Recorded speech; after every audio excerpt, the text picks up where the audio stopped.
Hello, girls and boys. Welcome to Storytime Fun. We hope you enjoy it. Today's story is called Fat Albert and the Cosby Kids Getting It Together.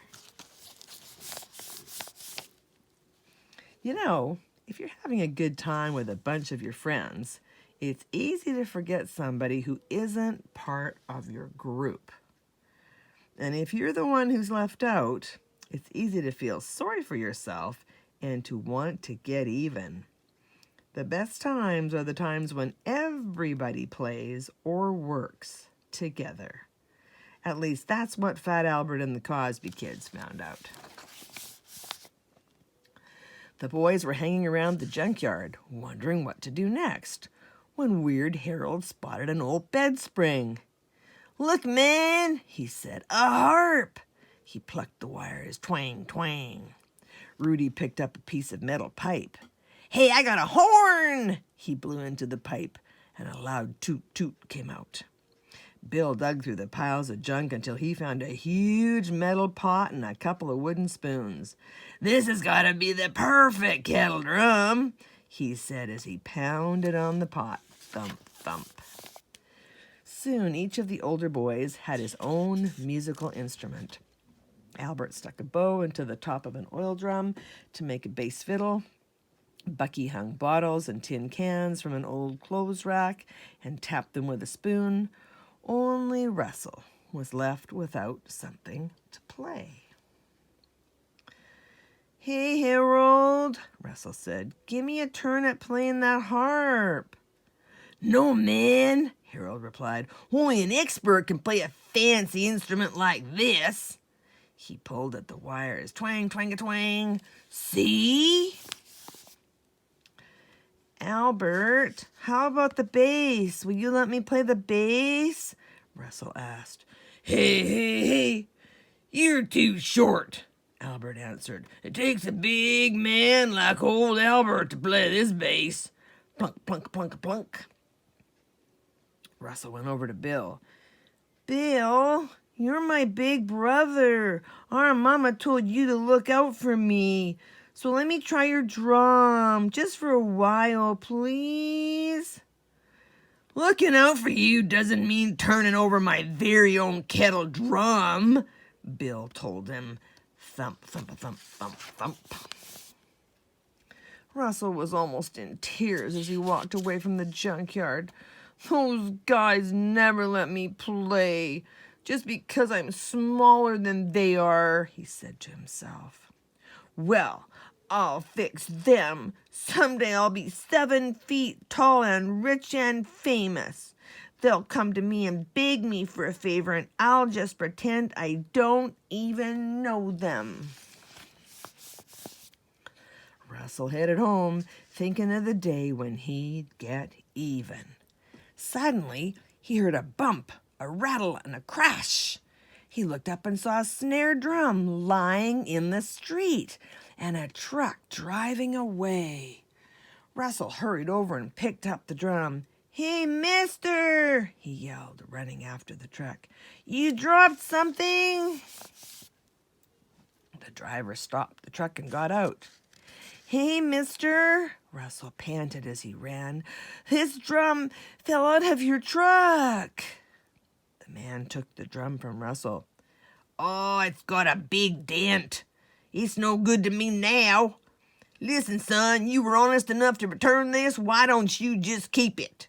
Here," he said, reaching into the truck. "Take these sticks too." Russell's face shone as he took the drum. "Gee, thanks, mister." He ran home with the drum and sat down on the steps to play. Rat-a-tat-tat, rat-a-tat-tat. "Boy," he said, "now I've got a real drum. It's better than any of that junk the other kids have."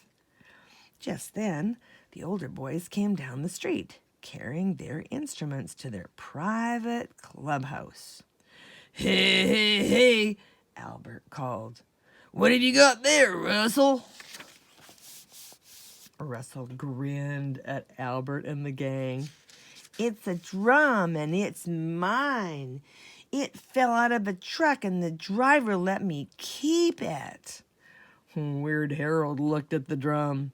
Russell, you still want to play my harp? I'll let you if I can play your drum. Albert spoke up.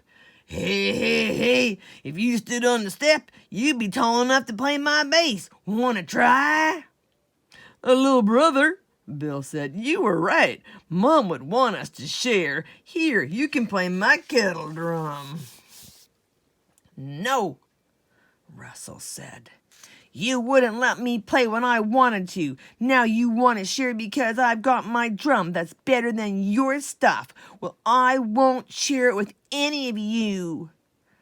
The boys walked away, but Russell just smiled, pleased that he'd gotten even. I'll be a one-man band, he said, starting to beat the drum. But somehow, rat-a-tat, rat-a-tat, didn't really sound like a song. Then he marched down the sidewalk. Rat-a-tat! Now I'll be a parade, he said. But a parade has lots of people, not just one. He wanted someone to march behind him. When a dog came along, Russell said, I'll play for you. The dog just hurried on past.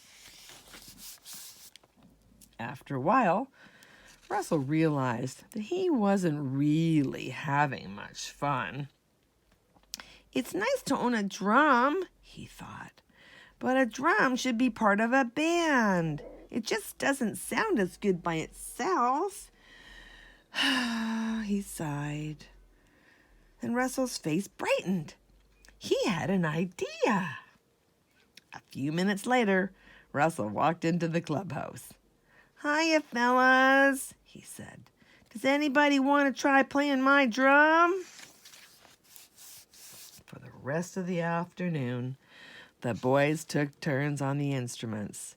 Fat Albert played the snare drum while Russell played the bass. Then Harold played the drum while Russell played the harp. Bill showed Russell how to make different sounds on the drum. Rat-a-tat, tatter-tat-a-tat-tat, rat-a-tat-tat, tat-a-tat-a-rat. When it was time to go home, each of the boys had played all the instruments. Hey, Fat Albert said as they walked home. With a little practice, we'll be the best sounding band in the neighborhood. So you see, everything worked out just fine for everybody. And Russell, Fat Albert, and the other kids learned that it's more fun to have fun than to spoil some fun for somebody else. And that's it for today. See you next time.